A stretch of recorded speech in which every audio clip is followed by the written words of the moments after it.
मुझसे online consultation करनी है तो इस दिए गए नंबर पर कंसल्ट कीजिए।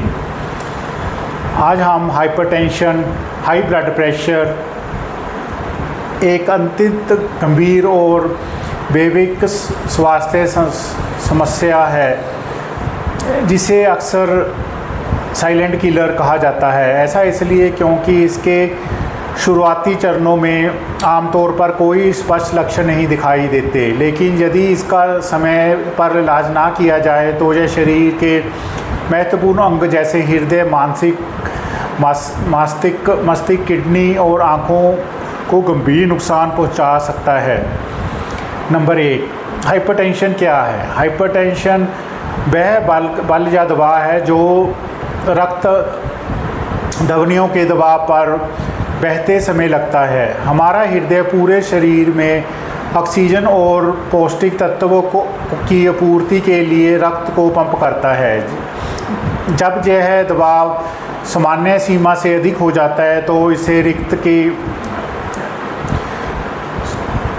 उच्च रक्त दबाव और हाई ब्लड प्रेशर कहते हैं। रक्त दबाव के दो संख्या में मापा जाता है। सिस्टोलिक ब्लड प्रेशर जहां ऊपर की संख्या होती है जो हृदय के धड़कन के समय धमनियों के दबाव को दर्शाती है।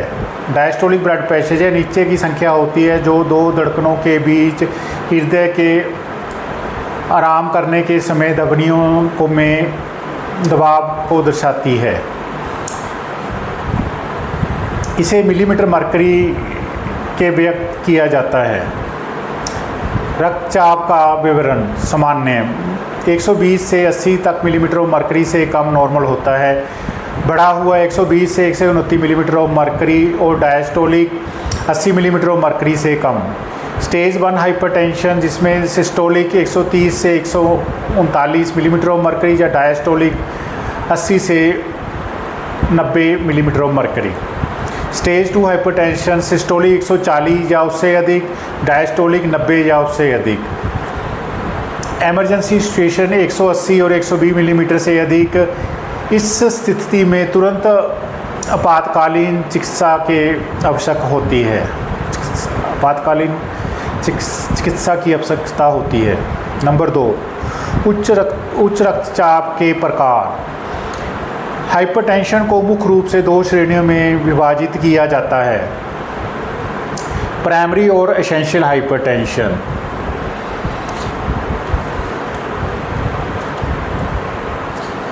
यह सबसे आम प्रकार है जो लगभग 90 से 95 महिलाओं में देखा जाता है। इसका कोई एक निश्चित या स्पष्ट कारण नहीं है।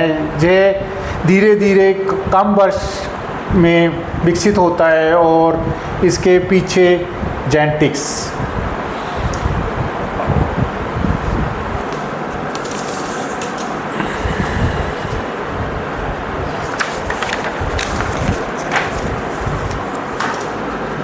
या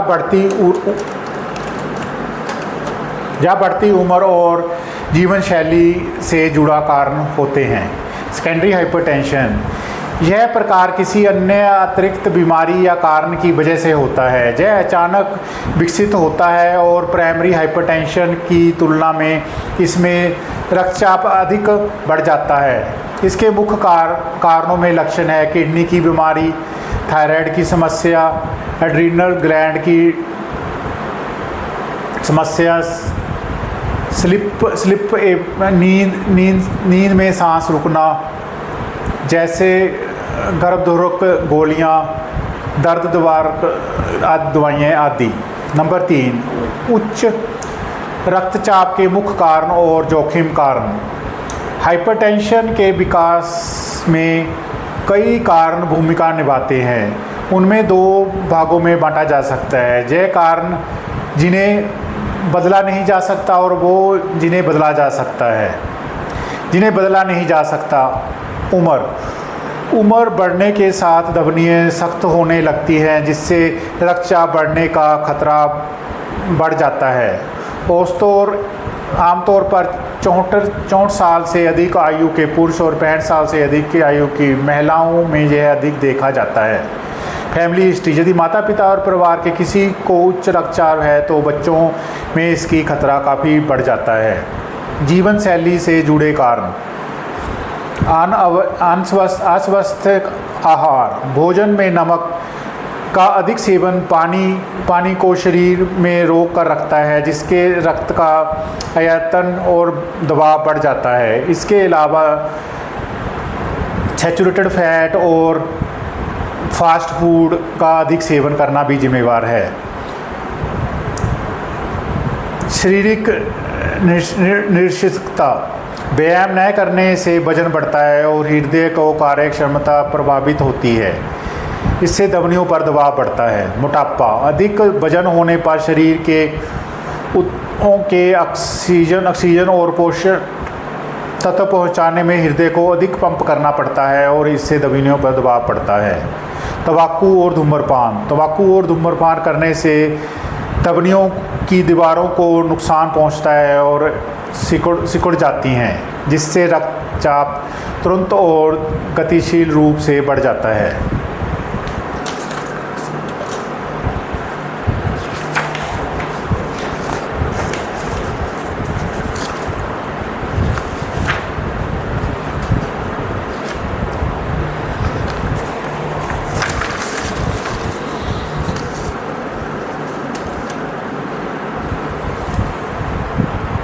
शराब का अत्यधिक सेवन करना, नियमित रूप से अधिक शराब पीने से हृदय के मांसपेशियों को नुकसान पहुंचता है और रक्तचाप बढ़ता है। तनाव, अधिकतर मानसिक या काम का दबाव शरीर में ऐसे हार्मोन जारी करता है जो अस्थायी रूप से रक्तचाप को बढ़ाते हैं। यदि तनाव लगातार बना रहे तो यह स्थिति रूप से हाइपरटेंशन का कारण बन जाता है। उच्च रक्तचाप के लक्षण, जैसे कि पहले उल्लेख किया गया है, उच्च रक्तचाप के अधिकतर मरीजों को कोई लक्षण दिखाई नहीं देते। कई बार लोग वर्षों इसके साथ जीते हैं, उन्हें पता भी नहीं चलता। हालांकि यह रक्तचाप अधिक उच्च स्तर पर पहुंच जाता है तो नियमित लक्षण दिखाई देते हैं। सिर के पिछले हिस्से में तेज़ दर्द होना, चक्कर आना या सिर घूमना, सांस लेने में कठिनाई होना, धुंधला दिखाई देना या आंखों के सामने अंधेरा छाना, छाती का दर्द या भारीपन महसूस होना, नाक का खून आना, थकान, सुस्ती या घबराहट होना। यदि इनमें से कोई भी लक्षण बार बार महसूस हो तो तुरंत डॉक्टर से संपर्क कीजिए। उच्च रक्तचाप के होने वाली जटिलताएं, लंबे समय पर उच्च रक्त संचार शरीर के कई अंगों को गंभीर रूप से क्षतिग्रस्त कर सकता है। हार्ट अटैक और स्ट्रोक, उच्च रक्तचाप धमनियों को सख्त और मोटा कर देता है, जिससे हृदय की मांसपेशियां मांसतत्व रक्त और प्रभाव रूपित होती हैं। यह दिल के दौरे और ब्रेन स्ट्रोक का मुख्य कारण बनते हैं। हार्ट फेलियर, उच्च दबाव के खिलाफ रक्त को पंप करने के लिए हृदय को मांसपेशियों को अधिक मेहनत करनी पड़ती है, जिससे समय के साथ हृदय के दबाव दोबारा मोटी और कमज़ोर हो जाती हैं और जब ठीक से काम करना बंद कर देती है। किडनी का फेलियर, यह किडनी के संयुक्त रक्त धमनियों को नुकसान पहुंचता है, जिससे किडनी शरीर के अपशिष्ट पदार्थ को ठीक से छान नहीं पाती। आँखों को रेटिनोपैथी, आँखों का नुकसान, रक्त धमनियाँ फट जाती हैं या ब्लॉक हो जाती है, जिससे दृष्टि कमज़ोर हो जाती है और अंधापन भी हो सकता है। याददाश्त की समस्या, अतिरिक्त हाइपरटेंशन सोचने, याद करने और सीखने की समर्था को प्रभावित कर सकता है।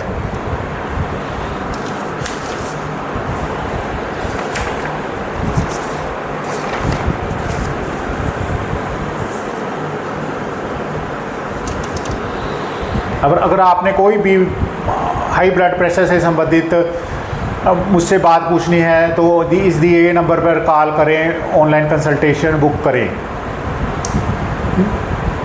डायग्नोसिस, उच्च रफ्तार के निदान बेहतर सरल है। डॉक्टर का स्वास्थ्य कर्मी एक ब्लड प्रेशर मशीन से आपका ब्लड जान सकता है। चुकित रक्तचाप दिन भर बदलता रहता है, इसलिए केवल एक बार की रीडिंग आधार पर हाइपरटेंशन नहीं निश्चित किया जा सकता। डॉक्टर आमतौर पर अलग अलग दिनों में कम से कम या 3 बार रक्तचाप मापने के बाद ही नतीजे पर पहुंचते हैं। उच्च रक्तचाप के प्रबंध और उपचार। उच्च रफ्तार के उपचार मुख्य रूप से 2 स्तरों पर टिके हैं: जीवन शैली में बदलाव और औषधीय चिकित्सा दवाएं। जीवन शैली में बदलाव। Diet appropriate to stop hypertension. इस आधार पर संतुलित अनाज, फल, हरी सब्जियां, कम वसा वाले डेयरी उत्पाद, इसमें सोडियम, चीनी और लाल मांस की मात्रा बहुत कम होती है। चीनी का सेवन सीमित करें, नमक का सेवन नियुक्त करें। एक स्वस्थ व्यक्ति को दिन में 5 ग्राम से अधिक नमक नहीं खाना चाहिए। नियमित व्यायाम। हफ्ते में कम से कम 150 मिनट नियमित व्यायाम करें। मेडिटेशन, योगा, गहरी सांस लेकर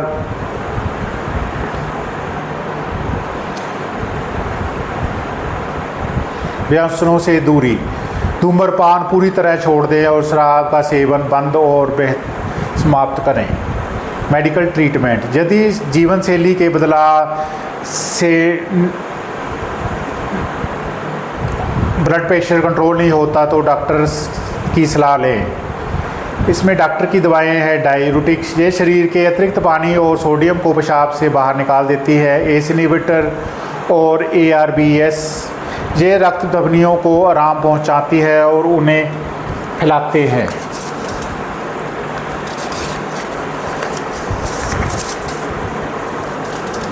कैल्शियम चैनल